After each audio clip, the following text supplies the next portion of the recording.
Welcome to রসে বাঙালি channel. আমার চ্যানেলে আপনাদের স্বাগত। আজ করব আমি পুঁই শাক আর চিংড়ি মাছ দিয়ে একটি অন্যরকম রেসিপি। কড়াই প্রথমে তেল দিয়ে দিলাম। এখন লবণ হলুদ দিয়ে মেখে রাখা চিংড়ি মাছগুলো ভেজে নিচ্ছি। খুব বেশি ভাজা যাবে না, একদম হালকা মতন ভাজতে হবে। হালকা একটু লালচে হলেই হয়ে যাবে।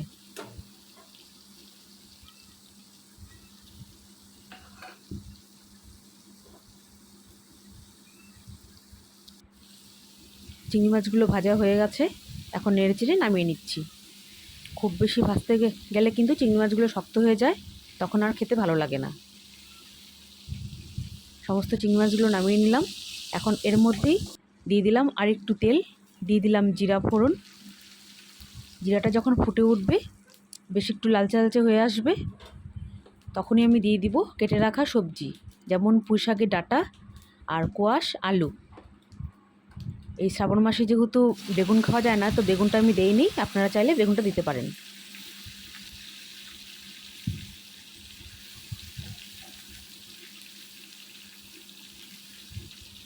এখন সব সবজিগুলো খুব সুন্দর করে একটু নেড়ে চেড়ে মিশিয়ে নিচ্ছি তেলের সঙ্গে।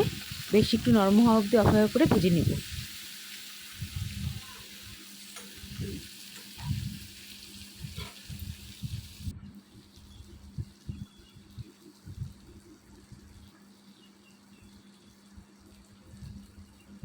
দিয়ে দিলাম কিছু চেরা কাঁচা লঙ্কা, আর দিয়ে দিলাম আদা আর কাঁচা লঙ্কা বাটা।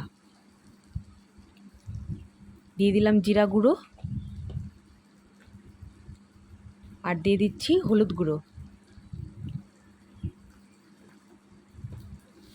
এখন খুব ভালো করে মিশিয়ে নিব সবজির সঙ্গে, আর একটু বেশ ভাজা ভাজা করে নেব। খুব ভালো করে নেড়েচেড়ে মিশিয়ে নিয়েছি। এখন একটু জল দিয়ে দিব, যেন মশলাটা না পুড়ে যায়, সেজন্য অল্প জল দিয়ে নিয়ে আবার ভালো করে নাড়াচাড়া করে নিলাম। এখন খুব ভালো করে কষিয়ে নিব।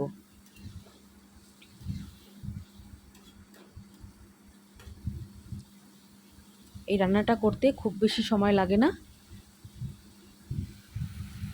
এখন পুঁই শাকের পাতাগুলো উপর দিয়ে দিচ্ছি, ভালো করে ধুয়ে পরিষ্কার করে নিয়েছি, উপর দিয়ে দিচ্ছি।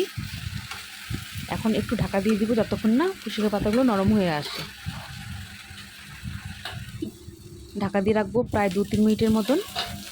2-3 মিনিট পর ঢাকা খুলছি, দেখুন অনেকটাই নরম হয়ে গেছে, আর পুঁই শাকের থেকে বেশ কিছুটা জলও বেরিয়েছে। তো সহ খুব ভালো করে ভেজে শুকিয়ে নিব, একদম কষিয়ে নেব সুন্দর করে।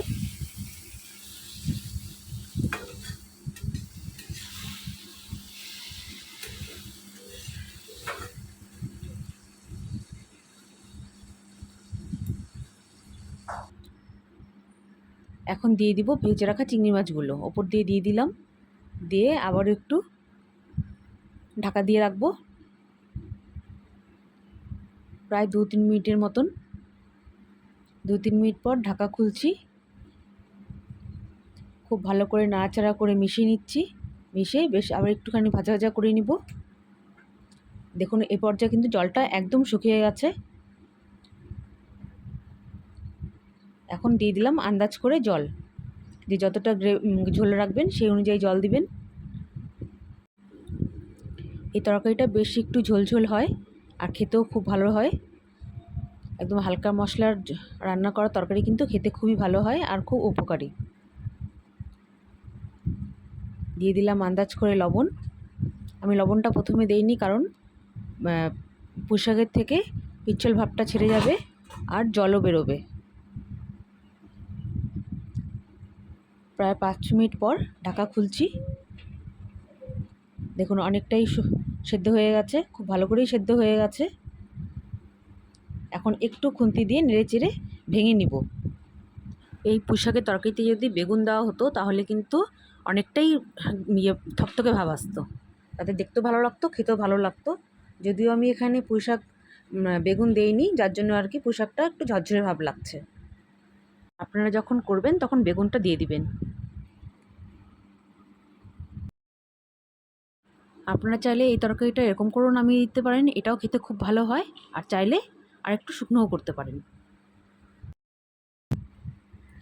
দেখুন কত সুন্দর হয়েছে তরকারিটা, গরম ভাতের সঙ্গে খেতে কিন্তু খুব ভালো লাগবে, আর একদম হালকা মশলার ঝোল কিন্তু খাওয়াও ভালো। রেসিপিটা ভালো লাগলে লাইক করবেন, কমেন্ট করবেন, শেয়ার করবেন আর আমাকে ফলো করবেন।